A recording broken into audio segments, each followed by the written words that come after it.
کیونکہ کل کراچی میں پاکستان میں پہلا روزہ ہے کل، تو آج کے جو مسائل کی نشست ہوگی خصوصاً روزے اور رمضان سے متعلق مسائل کی ہی ہوگی۔ باقی جو لوگوں کے سوالات آئے ہوئے ہیں وہ انشاءاللہ ہم اگلے سیشن میں ریکارڈ کروا دیں گے، اگلے سیشن میں اس کو ہم چلا دیں گے انشاءاللہ۔ بسم اللہ الرحمن الرحیم۔ کہتے ہیں جی روزے میں سوئمنگ پول میں نہانا، اگر سوئمنگ پول میں نہاتے ہوئے بغیر ارادے کے حلق میں پانی چلا گیا تو کیا حکم ہے؟ زبیر المعتصم KPK سے۔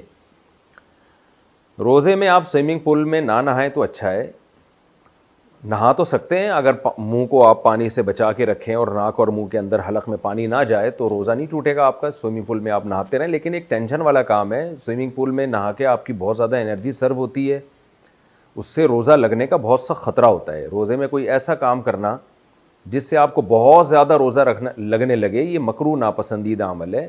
کیوں اپنے آپ کو انسان اتنی ٹینشن میں ڈالے؟ بہرحال اگر KPK سے آپ کا تعلق ہے اور جیسے کہ آپ نے لکھا ہے اور وہاں ٹھنڈ بھی ہوتی ہے تو آپ کو سوئمنگ پول میں نہانے سے کچھ بھی نہیں ہوتا، یا عصر کے بعد نہا رہے ہیں تو نہا سکتے ہیں۔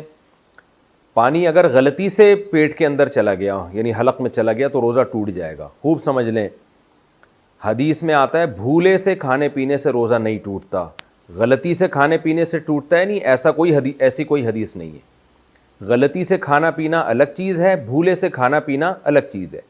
بھولے کا مطلب یہ ہے کہ آپ کو روزہ یاد ہی نہیں تھا اور آپ نے کھانا کھا لیا تو اس سے روزہ نہیں ٹوٹتا۔ غلطی کا مطلب یہ کہ روزہ آپ کو یاد ہے لیکن آپ نے بے احتیاطی کی، اس بے احتیاطی میں پانی حلق میں چلا گیا۔ جیسے آپ وضو کے دوران غرارہ کر رہے تھے، آپ کو روزہ یاد بھی ہے، غرارہ کرنا جائز نہیں ہے وضو میں اس لیے کہ خطرہ ہوتا ہے، لیکن آپ فنٹر بنے ہوئے تھے، آپ نے غرارہ کیا کہ میں احتیاط سے کروں گا اور حلق میں پانی نہیں جانے دوں گا، اور پانی حلق میں چلا گیا تو روزہ آپ کا ٹوٹ جائے گا۔ اسی طرح سوئمنگ پول میں نہا رہے تھے یا ویسے ہی شاور لے رہے تھے آپ اور پانی غلطی سے آپ کے حلق میں چلا گیا، روزہ آپ کو یاد ہے اور غلطی سے پانی حلق میں چلا گیا تو آپ کا روزہ ٹوٹ جائے گا، لیکن 60 روزوں کا کفارہ لازم نہیں ہوگا کیونکہ آپ نے جان کر نہیں پیا۔ کفارہ اس وقت ہوتا ہے جب رمضان کا روزہ آپ جان بوجھ کر بغیر کسی شرعی عذر کے توڑیں، تو پھر 60 روزوں کا کفارہ لازم ہوتا ہے۔ اگر روزے میں ڈکار کا پانی حلق میں نگل لیا، ایک شخص رمضان میں فجر کی نماز ادا کر رہا ہے اور نماز میں اسے ڈکار آتی ہے جس کے ساتھ تھوڑا سا تیزابیت کا پانی بھی منہ میں آ جاتا ہے اور وہ شخص اس پانی کو حلق میں اتار لیتا ہے تو کیا اس سے اس کے روزے پر کوئی فرق پڑے گا؟ نعمان حمید ایبٹ عباس سے۔ نہیں جی، کوئی فرق نہیں پڑے گا، ڈکار آئی ہے آپ اس کو نگل لیں، یہ بہتر ہے، کیونکہ ساتھ والے نمازی کو ایک تو آپ کی ڈکار سے تکلیف، اوپر سے وہ ڈکار آپ نکال کے شاپر میں ڈالیں، جیب میں ڈالیں، اس سے تو اور تکلیف ہوگی، تو نگل لیں اس کو۔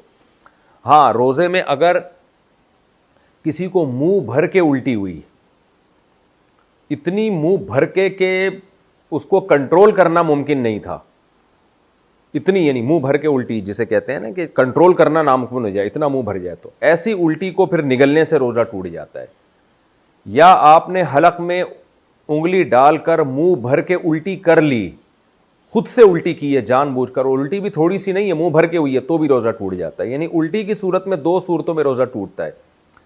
آپ نے حلق میں انگلی ڈال کے منہ بھر کے خود سے جان بوجھ کر الٹی کی، قدرتی طور پر نہیں آئی، اور الٹی بھی بھرپور طریقے سے ہوئی، تو اس کو آپ نہیں بھی نگلیں تو بھی روزہ ٹوٹ جائے گا۔